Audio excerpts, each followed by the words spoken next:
کے نہایت قدوس جلالی اور بابرکت نام میں آپ سب کو سلام۔ میرے عزیز بہن بھائیو، آج ہم خدا کے کلام میں سے سیکھیں گے متی کی انجیل، اس کا 27واں باب اور اس کی 50ویں آیت سے تلاوت کلام پاک کریں گے۔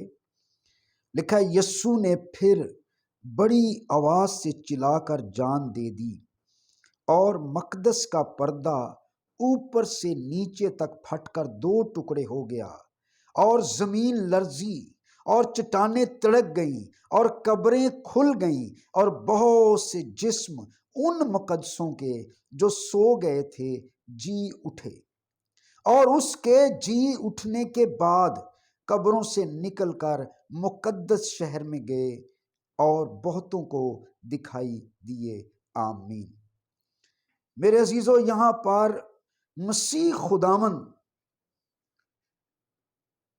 جس نے اپنی محبت کی انتہا کر دی، بائبل مقدس میں ایک بات پوری طرح سے عیاں ہے کہ خدا جتا رہا ہے، خدا ثابت کر رہا ہے، پروو کر رہا ہے، اے انسان میں تجھ سے پیار کرتا ہوں، تجھے نعمتیں اور برکتیں دیتا ہوں، اور یہاں تک کہ اپنا خون تک بھی تمہارے لیے دیتا ہوں۔ اور یہاں لکھا ہے، یسوع نے پھر بڑی آواز سے چلا کر جان دے دی۔ یعنی یسوع مسیح سے پہلے جتنے بھی آئے وہ دینے والے خدا نہیں تھے، وہ مانگنے والے خدا تھے۔ اگر آپ اسوریوں اور امونیوں کے خداؤں کے بارے میں پڑھیں تو وہ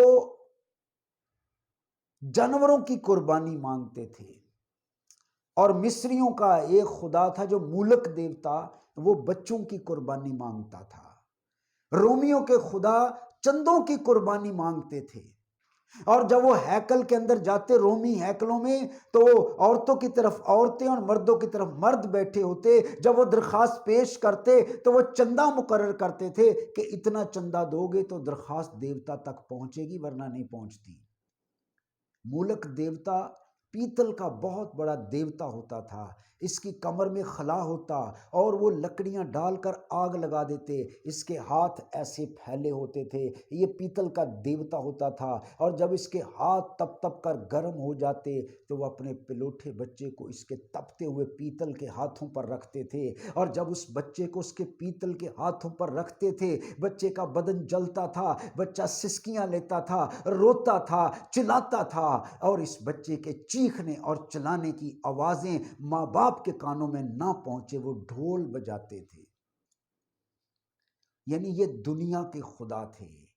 کوئی بچوں کی قربانی مانگتا، کوئی عصمتوں کی قربانی مانگتا، کوئی جانوروں کی قربانی مانگتا، کوئی چندوں کی قربانی مانگتا، یہ سب مانگنے والے خدا تھے۔ لیکن یسوع مسیح آیا تو وہ مانگنے والا نہیں، وہ دینے والی ذات تھی، یہاں تک کہ اپنی جان تک دیتا ہے، اپنا خون تک دیتا ہے۔ اور یسوع مسیح ہزاروں سالوں سے ہمیں دے رہا ہے، اور جب اس نے صلیب پر جان دی تو لکھا ہیکل کا پردہ اوپر سے نیچے تک پھٹ کر دو ٹکڑے ہو گیا، زمین لرزی اور چٹانیں تڑک گئیں اور قبریں کھل گئیں۔ آج تک دنیا میں ایسی موت نہیں ہوئی کہ جس کے مرنے پر چٹانیں تڑک جائیں،